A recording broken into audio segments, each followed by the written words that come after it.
darling heart, and welcome to the Drink Less, Live Better podcast.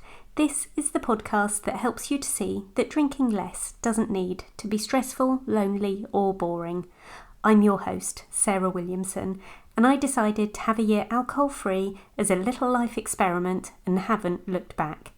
With my experience and training, I now help other people with their alcohol-free or drink less adventures. You can find out more and sign up to my 5-day Drink Less challenge at drinklesslivebetter.com.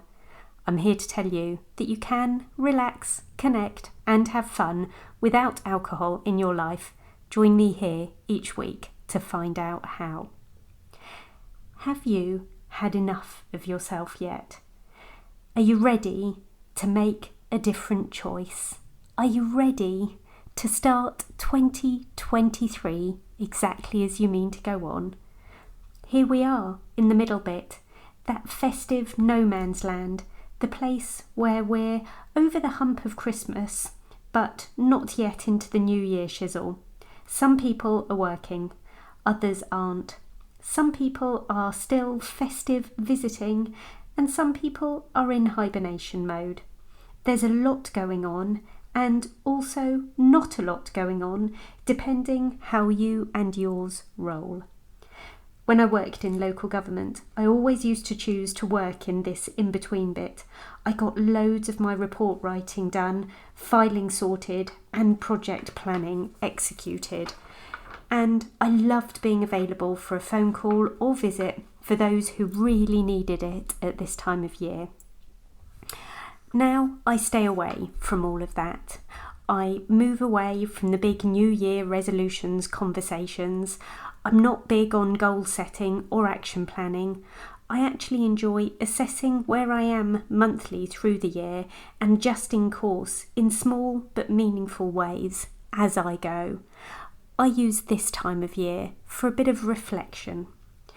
I like to review my year, and I most often use the year compass for this. I'll pop the link in the show notes. You might like to do it too. And I also like to choose a word of the year. Yes, I know, all very out there. Only it's not. Stick with me. Let me explain. In 2022, the word I chose was simplicity. I had it noted on the front of my diary, on a post-it on my desk, and on my office window. There were several times this year when I thought about taking on projects or tasks that would have overcomplicated my life, and I returned time and again to the thought, does adding this mean more or less simplicity? And that gave me the next move or direction to face. In 2021, my word was growth. Similarly, it helped me to make decisions and plans based upon where I was and where I wanted to be next. 2020, my word was energy. That was the year I decided to try a 365-day experiment of not drinking, and that worked out really well too. This year, my word is going to be focused. I'm going deep, not wide, on what I want professionally and personally, and I know a nice anchor word like this will help me. I love the process of choosing a word and then testing it for a week or so before I absolutely settle. And the word focus feels like a goodie to me. I'd love to know if you have a word of the year, or if you're going to choose one for the first time this year. Pop me a DM or email at sarah@drinklesslivebetter.com. I'd love to hear all about it. Please give a Christmas gift that will cost you nothing financially this year. Rate and review or subscribe to this podcast. I'll tell Father Christmas to watch out for you next year and keep you on his nice list if you do.